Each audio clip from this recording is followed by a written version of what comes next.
Our next speaker is Pete Coates. He's a research wildlife biologist with U.S. Geological Survey, Western Ecological Research Center out of Dixon, California. He's going to be talking about management tools to help guide implementation on the science framework for conservation and restoration of the sagebrush biome. And I think Pete is one of the first individuals to actually use sagebrush, our sage-grouse habitat models, and couple them with the resilience and resistance concepts. Okay, thank you, Jeanne. Really happy, pleased to be part of such an important session on applying resilience and resistance concepts to species distributions. And in my examples, I'm going to present on sage grouse, although, as been mentioned in the last two talks, this can be applied to multiple species, and we're in the process of trying to collect enough information across multiple species to be able to apply these concepts. So I'm going to be focused on sage grouse for obvious reasons that have been discussed in the last couple of talks here. And I'd like to acknowledge my co-authors here, Kevin Doherty, Mark Ricca, and Jeanne Chambers will be talking about their work throughout this talk on quantitative tools at multiple scales to engage in the science framework. I'm going to start broad, talking about a little bit more about the population model that you heard from with Jeanne and how it was actually developed and how we can use it to make decisions about wildfire, and then what we could do with finer resolution data. That is data that's collected from other means than just LEX, like telemetry, which there's quite a bit of that across the range, and how we can employ similar concepts for those types of data. And then lastly, talk a bit about the scenario-based conservation planning tools using resilience and resistance concepts, which is a really nice automated process to help guide decision making. And that, I'll spend just a little bit of time on that. So I don't need much of a description here as to why we have, or why sage grouse was chosen for the science framework, as this really is a species that covers a lot of sagebrush distribution, 11 western states, and overlaps with so many sagebrush obligate and semi-obligate species, as you can see from Steve Hanser's work there and some of the ecological gradient overlap there with other types of species. I'm going to talk a bit about how this population model was developed and really where its limitations are, but where its strengths are. The white reflects the distribution of sage grouse range wide, and the blue dots represent leks. These are breeding grounds which counts are made on these leks. So we have information about abundance, we have information about where lek placement is.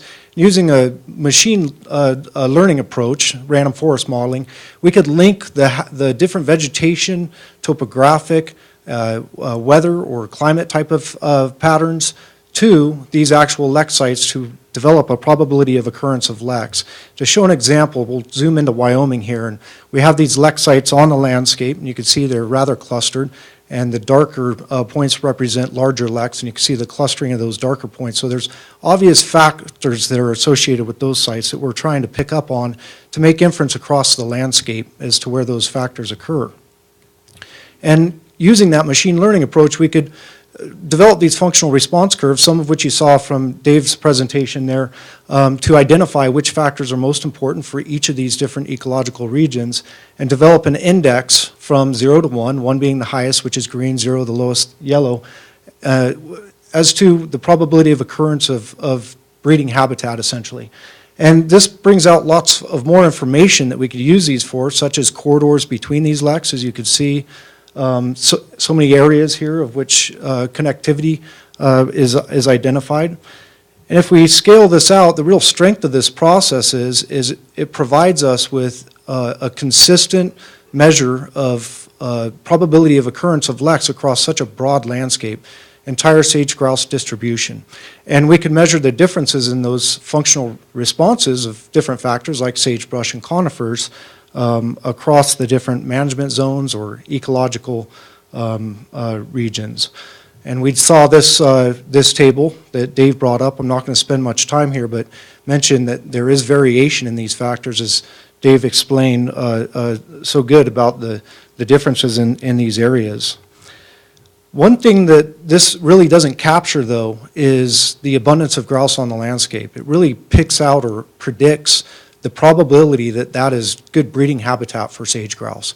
But we have so much more information in our LEC database to inform how many birds are actually using that area, or the probability, the occupancy of birds for those areas.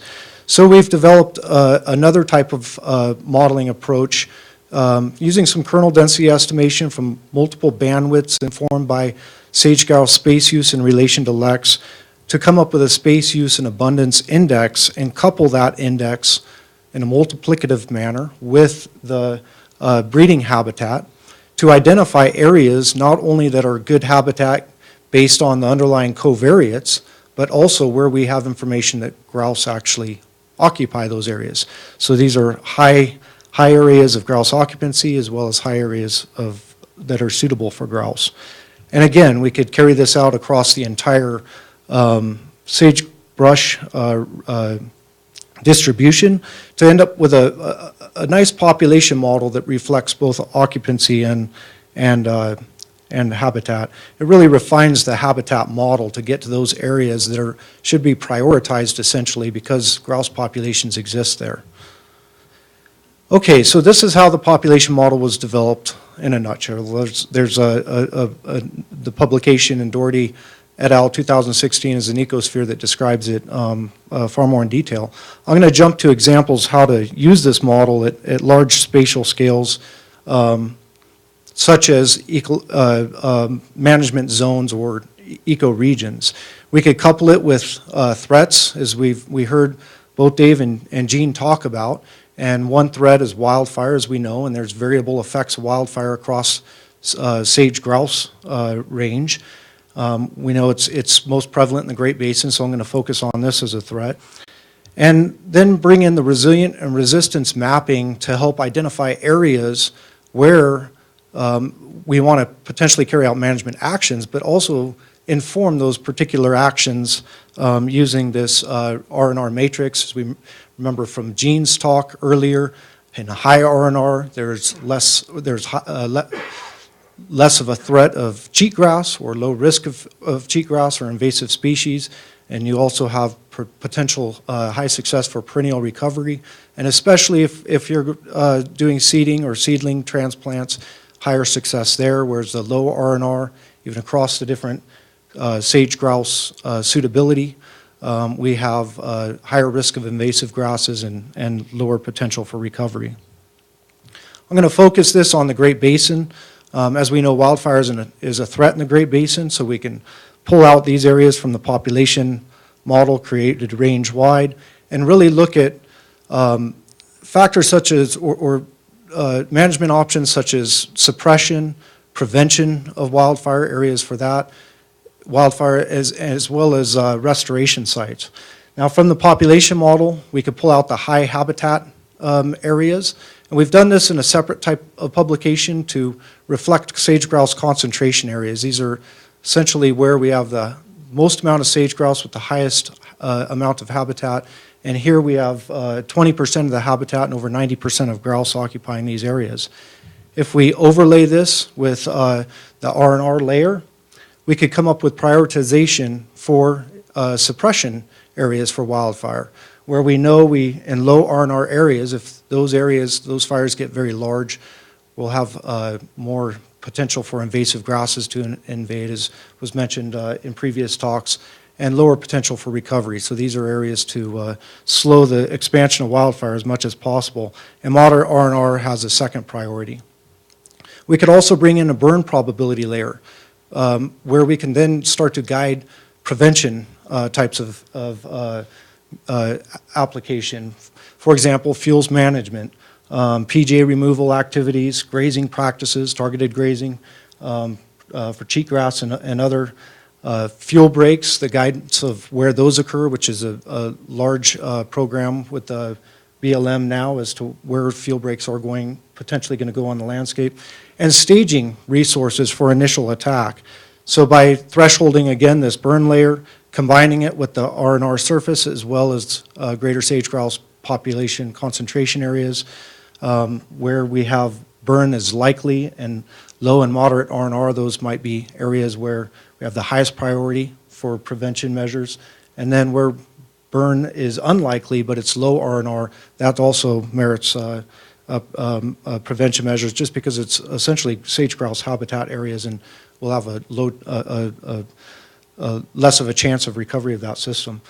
Now, when we have wildfire occur and we have perimeters that we can then look within those perimeters at the R&R classification, we could prioritize restoration activities. For example, where we have the high R&R and sage grouse concentration areas, this would be the highest priority. Moderate would be less of a priority. Okay, I'm going to scale essentially down and talk more about finer resolution data and compare some of that to this broad scale data. Is a lot of this information is available in various portions of the range, and some of these models have been developed in these areas of the range, but some areas we have lots of telemetry data, individual based data rather than just LEC data. And I've been involved in many studies in the Great Basin to build a rather large data set. And we could bring in fine scale information to help us identify those functional response curves in some areas where that information exists, such as the shrubland and conifer components.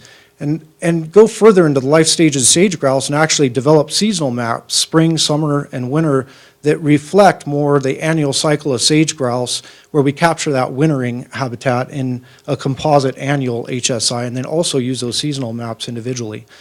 We could also bring in space use and abundance indices in a similar way, more finer resolution, combine those and have essentially a finer depiction of a similar population model that reflects the high occupancy as well as the high suitability of sage grouse. Now, comparing a model like this in an area zoomed in to the population model, which is on the left panel, and the more refined model on the right panel based on telemetry, you could see that the general shapes are the same, which we were pleased about, that the individual telemetry model actually predicted very well what the population model did, which was LEC-based. But there's some omission on the population model, the regional model or range-wide model, compared to the right side where we were picking up wintering habitat and maybe some of these other smaller LECs. And again, we could take this now, this more refined model from the finer resolution data, and come up with similar overlays for suppression, prevention, and restoration at more local scales that might be better decisions. Another advantage to this, if there's telemetry data that go across the focal species life stages, we could use those life stages to our advantage. We know that the loss of sagebrush really impacts nesting sage grouses. Sagebrush is an important factor for nest survival and selection.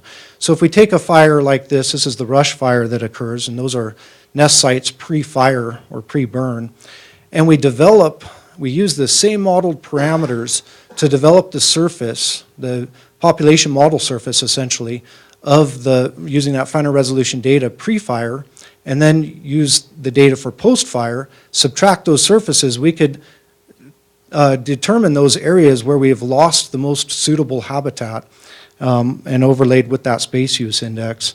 And then threshold that using a statistical type of analysis to come up with polygons essentially, or areas where that loss occurred the most for these particular LECs.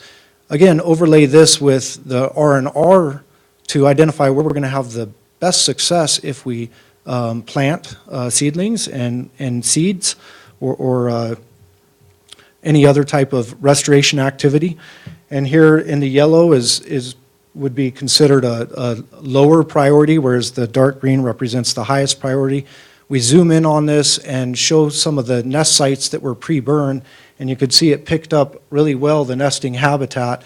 And this green area might be a really optimal area for seedling, whereas the yellow area might be something more conducive to seeding that can be more widespread. Really targeted the actual management action in these areas where we're likely to get the most success. And we have implemented this. We've used this model in the rush fire. We're working with Dave Pike and others in planting in these areas in a way of which we're trying to return nesting habitat to a 20% cover within 4 to 5 years, putting plants pretty close together, developing patches in the field, near Lex that are really informed by the delta RSF, which is really the loss, where the loss of habitat occurred the most, that intersected with the highest probability of success of seedlings. Okay, I'm going to spend the last couple of minutes talking about the scenario-based approach, and this gets a little bit more involved and computational. But as we develop better data and have more computational abilities with our current technology, these types of options are coming more available and hopefully can be used at broader spatial scales.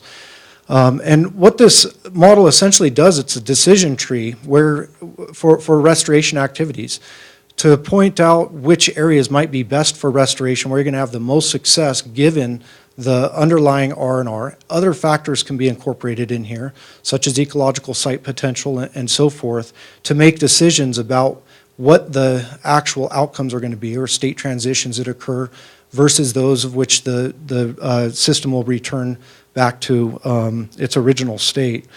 And so we could run scenarios of whether or not we restore these areas.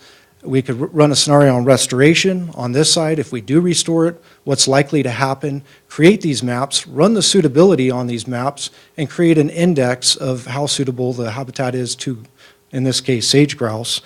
And then run the same scenario on, if we don't restore it, what the likely outcomes are going to be on a 30 by 30 meter pixel basis, and run that scenario, subtract those two surfaces, and figure out which areas are the best for restoration. In other words, if we do restore, where we're going to have the most benefit for this particular species. And as you could see, it incorporates the resiliency at a different step than the resistance. The first step is looking at resilience, and then we bring in resistance, whether or not it's always, never, or sometimes resistant, to reflect the ultimate land cover change that takes place on the landscape or returning to its original state. Of course, in the non-restoration, we end up with a lot more cheatgrass. And from this, we can couple it with the space use index, the delta RSFs between those two types of processes, the restored and non-restored, and then create a grouse benefit index, which we have in our second or third column there, second numerical column, on the average grouse benefit index by hectare. And you could clearly see across all of these fires that have occurred in the bi-state of which we've carried out this model, the top 3 fires would have by far the most success for both restoration activities and have the largest impact on sage grouse populations, in that they'll use, they're in those areas, high probability of occurrence and using that habitat. It incorporates all the factors of topography, climate, and so forth that went into the model to ultimately measure the impact on sage grouse response. And just to point out, that top fire, which is Spring Creek, is a lot of brood rearing habitat. Many broods use that area, so this is where a lot of restoration activities are being carried out. Okay, I'm just going to conclude this with these types of data are really good, and as Dave mentioned, your best friend's your GIS expert in these things, but it doesn't replace field work and what we need to gather from the field that we can't get from a GIS. But even to get to this level in a GIS where you have these types of scenario-based conservation planning tools that fit into the science framework so well as it incorporates the underlying resilience and resistance, we need to continue monitoring these species and add monitoring to additional species, developing potentially composite species maps where we can look across many species on the benefits. And then we could increase this scenario-based conservation planning to larger regions. We're carrying out one now for the Great Basin subregion, which gets a bit more complex. So I think sage grouse has really started to bridge the gap where it's really made a lot of progress on bridging that gap between science and management. And the science framework is really a tool to do so. And so using best available science as it comes out and developing mechanisms to get this to managers, such as the science framework and other types of mechanisms, I think is our key to really reversing some of these threats that are taking place, not just to sage grouse, but all the sagebrush obligate and sagebrush ecosystems. Okay, thank you.